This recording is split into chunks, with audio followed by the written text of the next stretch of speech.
When you get married, it's not, okay, I can discard you.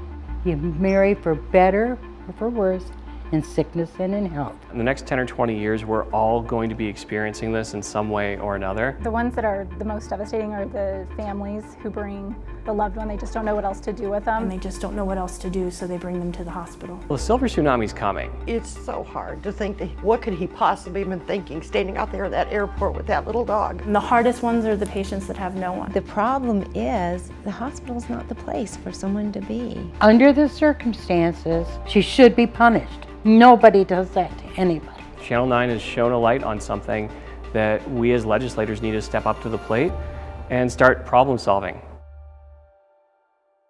Stranded people in hospitals. It's a growing problem with no simple solution. At-risk adults who've been abandoned end up stuck in local hospitals for months, even years. People like Jerry Ellingson, who was found wandering around and confused inside Denver's airport. His story has become synonymous with this hidden epidemic 9 Wants to Know is uncovering.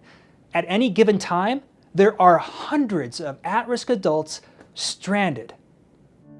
He was lost. He didn't know how to turn the faucet on. Even before his journey began. He gets confused. Well, why am I walking from this table to there? What am I doing with this? 80-year-old Jerry Ellingson, who has Alzheimer's, was living in Florida with his brother and nephew.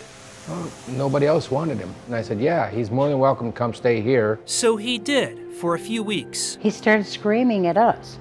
And the next thing we knew, he packed all of his bags up and out the front door he went. Jerry's sister-in-law said they had no choice but to call his daughter. Eventually she came and got him and took him down to Fort Myers and put him in a motel. There, Jerry stayed for a few more weeks until his daughter gave up as well. Pamela Roth, who had power of attorney at the time, sent her dad home to someone you'd think would take him in, his wife, Jackie. Pamela said goodbye to her father, sending him by himself on a one-way trip to Denver. The only warning he and his dog were coming, this text.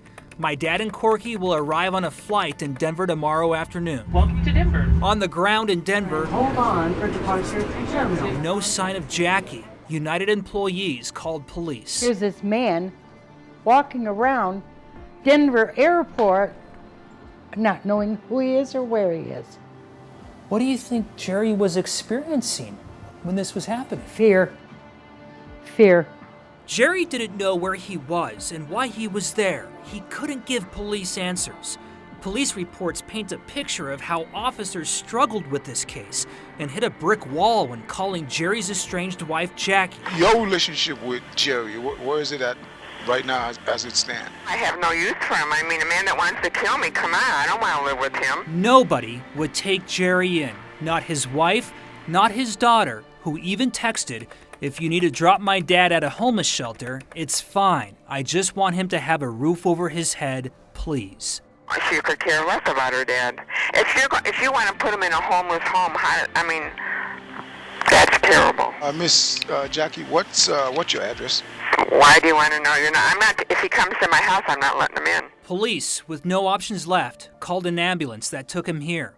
Jackie would only take the dog. How would you characterize this whole circumstance, Judy? A circus. A circus. A sad, sad circus. We found Jerry is just one of hundreds of people dumped, abandoned, and then stranded in Denver area hospitals every year. Dumped is it is a strong word, but yeah, I would say abandoned. Hospitals legally have to keep patients like Jerry if they have nowhere to go. Where we used to be able to take care of our older folks, where we cared about what their well-being was, it's just become this burden. Nobody keeps data on stranded patients like Jerry, so we collected our own. 9 Wants to Know surveyed Denver area hospitals. We found on a single day in September, 113 people were stuck. 63% were men. Nearly 50% were between 41 and 64 years old. 30% had either Alzheimer's or dementia, and the longest stay among them, 577 days. It is heartbreaking. They do not know who they are and where they came from. This is a problem in hospitals across Denver. Who's paying for their stay? Yeah, typically it's the hospitals at that point that are absorbing the majority of the cost. It's the hospitals, which in turn can drive up healthcare costs. Exactly. So we should all be concerned about this. Absolutely. Many of the stranded are poor. Getting them on Medicaid is one thing. Finding a facility to take them in is another. The real cost? I think about these patients. And I think about the abandoned ones, and it's really hard. I hope that every day when I leave work, that I did the best for that patient that I could. Since that flight in May, Jerry's journey went nowhere. He was stranded at University of Colorado Hospital with nobody to take him in for 6 months. If Pamela was here, what would you say to Pamela? I'd probably slap her. Get some sense in that head. Denver police turned the case over to Lee County, Florida. The sheriff's office investigated the case as possible elderly abuse. However, prosecutors found the case legally insufficient and no charges were filed against Pamela Roth. We really wanted to understand why she put Jerry on that plane. Please leave your message. We tried to reach out Pamela Roth. and give her a chance to explain. That's her place right there. Pamela! She never responded. We even tracked her down at her job. We'd just like to have a quick minute of her time. And I didn't say she wasn't here. A company that specializes in senior home care. Under the circumstances and what's her line of work with the elderly, she should be punished. She should. I'm sorry. Nobody does that to anybody. Nobody.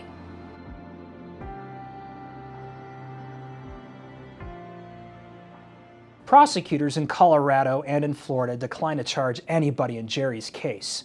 Jerry is now out of the hospital and has a legal guardian. His sister tells us she believes he is safe and living in a nursing home. But we found nursing homes are also dumping people who end up stranded.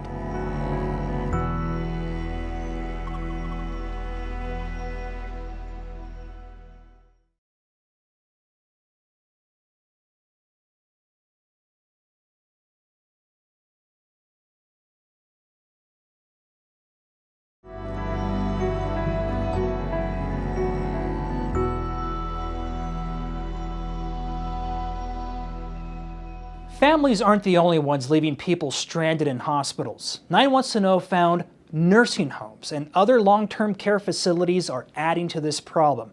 Our investigation finds people are being dumped with little to no consequence. Homeless in a car. We don't really have nowhere to go. Homeless on the streets. Basically, pretty much, we've been homeless for a while. And now, homeless in a hospital. I got sick and I couldn't breathe. Mike Murphy's medical care came to an end days before we met him. You're essentially ready to go, right?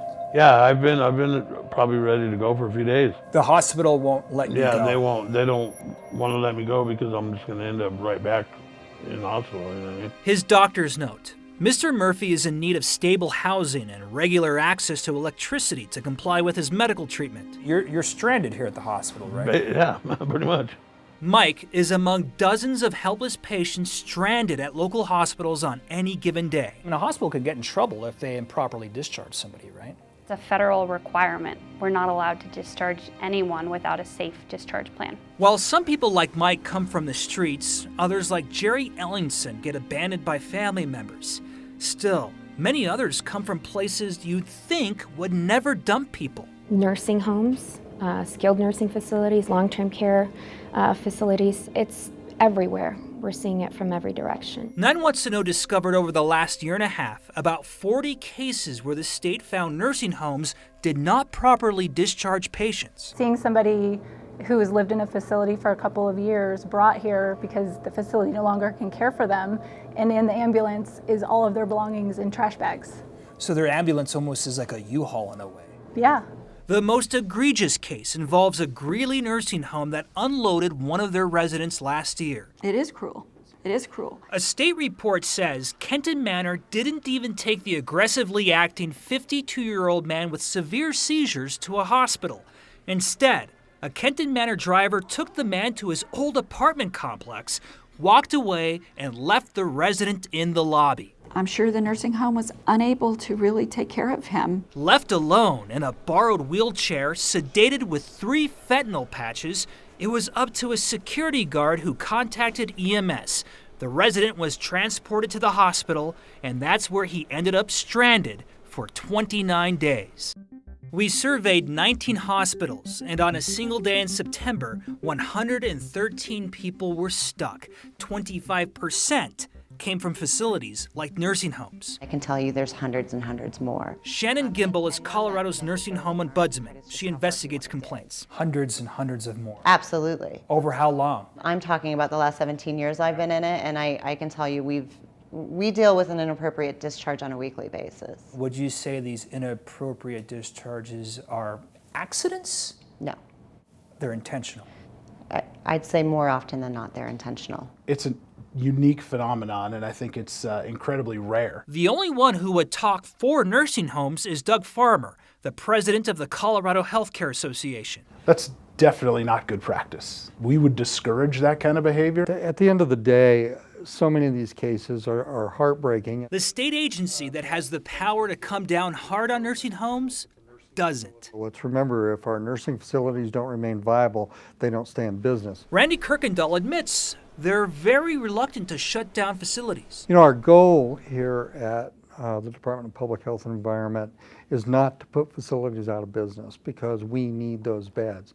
These are vulnerable Coloradans that need care, and we are all on the same team. Hi there, Kelly. My name is Jeremy Hohol. I'm a reporter for 9 News. Kenton Manor is owned by Sava Senior Care. I believe this is my second voicemail to you. They own close to 200 facilities nationwide, but we still couldn't get anybody on the phone, so we headed to Greeley. Hi there, Kelly.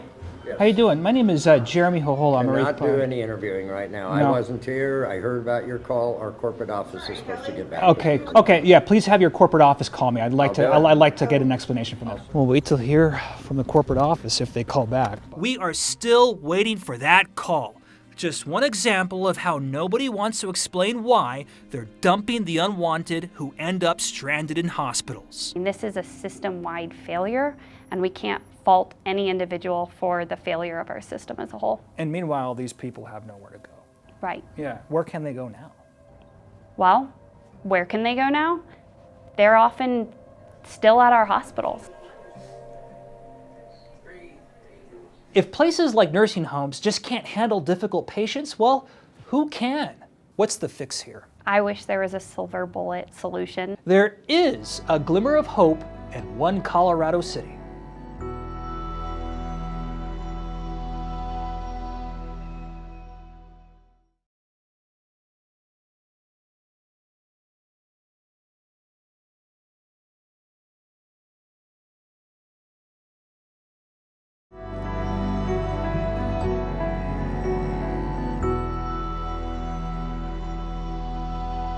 What does government do when it's faced with a problem? Sometimes it creates more government, which creates more problems. Lawmakers tried to come up with a solution, but that's gone nowhere.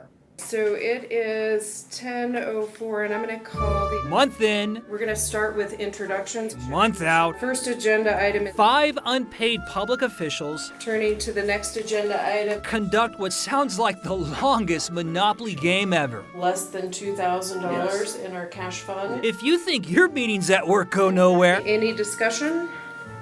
All those in favor, aye. I welcome you to the Office of Public Guardianship. I would like to request a minor revision. Created by lawmakers nearly 2 years ago, the Office of Public Guardianship would hire guardians to help the hundreds of patients stranded every year in Colorado hospitals. That need is only going to grow with our aging population here in Colorado. Over the past year, how many people have you guys helped? 0. 0. 0. Nye wants to know how this public agency has failed to help even one person. This is not viable. We can't make it work. It hasn't gone anywhere. That is a true statement. The problem is when the office was created, the legislature provided no funding, requiring it to run on nothing more than donations. So you guys got to throw a massive bake sale then. We have done so, yes. Well, it turns out nobody wants to donate to the government. And how much money do you guys have? Less than $2,000. And how much do you need? $1.7 million to hire the director. Are you ever going to get there? We do not believe that it's a viable funding source at this time. Even the industry that lobbied for this office in the first place refuses to help out. And why don't hospitals fund this office? Well, it's the Office of Public Guardianship program, so it's a public function, and it's been our preference, and during the legislative session, we spoke about this preference that it be funded through state government money. Why can't hospitals, maybe through a foundation, donate to the Office of Public Guardianship? Again, it's a public office, and it should be funded through government money. Office is requesting $657,400. The legislature continues to deny any funding to the Office of Guardianship. Staff is recommending against this. That's right. The government won't pay for it. Fundraising efforts have failed, leaving the commissioners to raise the money themselves. I don't have the skills as a grant writer or a fundraiser. That is not my profession. I'm an attorney by profession. I think if we can actually get this office working and working well, that we're going to see some very positive outcomes for people. Democratic lawmaker Dave Young co-sponsored the Public Guardian bill. He admits it's not perfect, but something is better than nothing. We never let the perfect be the enemy of the good. This isn't the enemy of the good, this is pure evil. Activist Maureen Welch disagrees. She may be the one person who is happy the office is unable to function. What I would like to see is more safeguards and more oversight. Maybe we need to press the reset button and see there's some not only funding issues that need to change. So any other questions, comments, or concerns? At this point, the Office of Public Guardianship will continue to meet in a borrowed room with no money as more than 100 people on any given day remain stranded in Denver hospitals. What's the fix here? I wish there was a silver bullet solution. It is the question. I can't tell you today that we've come up with any solution. There is no magic wand. But I don't know how to fix it either. We are listening to you. We're also hearing from Colorado lawmakers.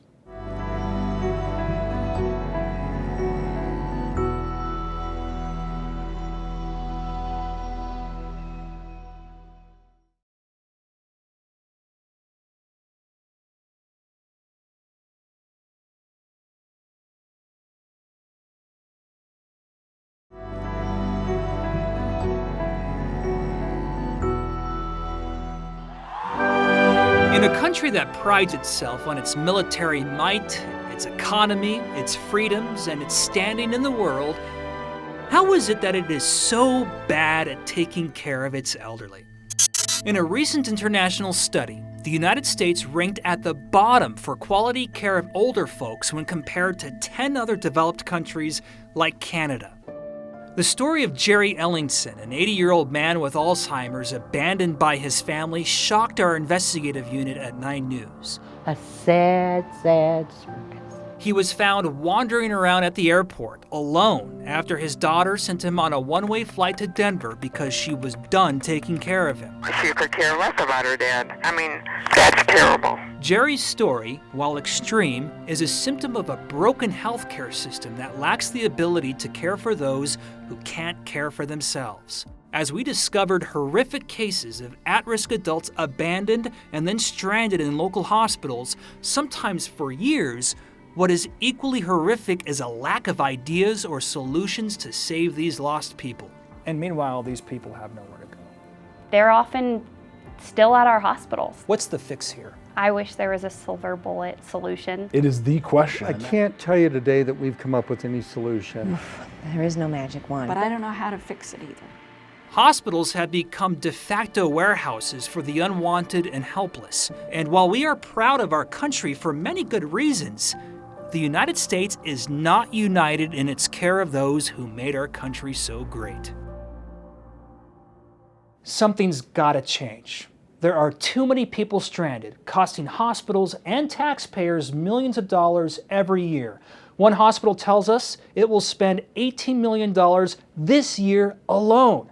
Lawmakers who have seen our reporting say that is unacceptable. Channel 9 has shown a light on something. It's really exciting to see that you were shedding light on this issue. Colorado lawmakers Jonathan Singer and Jesse Danielson say it's time for the legislature to come up with a plan to help people stranded in hospitals. Anytime we can bring attention to the plight of Colorado's elders, it makes it easier for us to get business done in the Capitol. We as legislators need to step up to the plate and start problem solving. Whatever plan that is, they say, it needs to happen soon. The silver tsunami's coming. Whether we like it or not, in the next 10 or 20 years, we're all going to be experiencing this in some way or another. We can either get ahead of it or we can let it crash over us. This is a real opportunity that you've actually helped with. I read your story and I recognized that you were noticing that there weren't a lot of solutions for these folks that are getting stranded. Jill Hess Campbell is the director of a nursing home in Colorado Springs. She wants to open up 2 buildings on their property for the stranded. There is this unmet need. We have unused space. Before she can use that space, nursing home regulations need to change that would allow her to take in more people with diagnosed mental illnesses.